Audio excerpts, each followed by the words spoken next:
Because if you love someone, you do things that are beneficial to them. You don't hurt them. You don't try to destroy their happiness by saying those kind of things. You support them in their decisions, and they don't do that. I don't know why people are that way. It's very disturbing to me. It's a curiosity that I can't explain, except that people don't know what love is. Some people would rather see you in a box than see you happy. They destroy your happiness. I tell you, they remind me of Jacob's sons. When Dinah, Jacob had a daughter by the name of Dinah, and she went out to see the people of the land. She didn't have a husband, and she had a whole bunch of brothers, so she didn't have no girls around much, and she didn't see many people. And she went out to see the daughters of the land, and while she's out there, she ran across this young man by the name of Shechem, and he loved her. The scripture said he defiled her, which means he had sex with a virgin of the children of Israel. It said he defiled her. But the young man loved this girl, and he got his father to go with him to her dad's house to contract for a marriage between them because he wanted her to be his wife.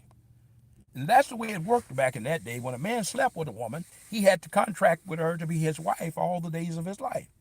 So this man went to Jacob and his dad to contract for her to be his wife. Well, Jacob couldn't answer him at the time because he said he wanted to wait till the brothers came home. They was out in the field. When they came home, they said, well, we can't do this because you've treated her like a whore. You've defiled her. Say, only way we could give her to you to be your wife is you'd have to become like us. You'd have to become circumcised because they call it considered defiled because they were considered unclean because they were uncircumcised. So they say, only way we could give her to be your wife, the man was willing to pay whatever dowry they wanted. Didn't matter what they cost.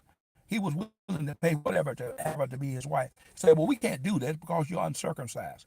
He say, now if you agree to be circumcised like in us, then we can give you our sister to be your wife, and we will take your daughters to be our wives.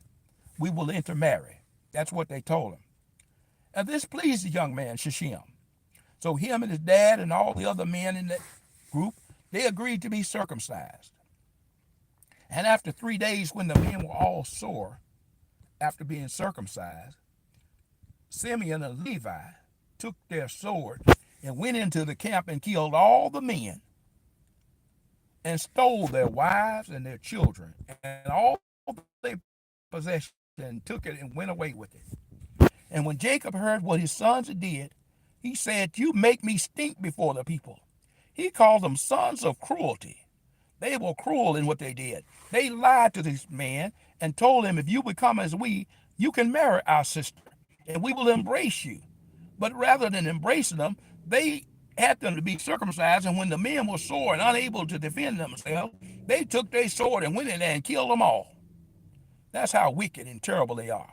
And that's the way some people are today. They claim they love you, and they do everything they can against you. They do all kind of harmful things to your lives because their hearts are not right with God.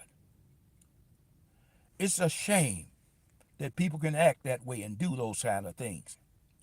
And that's what we're talking about when we're talking about temptation. People are tempted to do evil. They didn't have to do that. They act like they were doing it in the name of God because these men were uncircumcised. They were feigning themselves to be religious and doing a good thing because their God required circumcision. And they used circumcision as a pretense for murder. They murdered that man. They killed Dinah's husband. And so she apparently had no husband the rest of her life. They just took her home, and I guess she became an old maid. That's terrible. When the young man who she wanted to marry was an honorable man, far more honorable than them. This is what happens so many times in life where people are doing all kind of wicked and perverse things. Not something we ought to do, but that's what happens when we yield to temptations. We do things that it's just mind-boggling. It's hard to understand. You can't really comprehend it. You can't put your finger on why it happens that way. But that's what people do sometimes. They just do all manners of wicked and perverse things. And they do it in the name of the Lord. That's the bad part of it. Why do you do these things as if you're doing God a service? And that's what the scripture also says.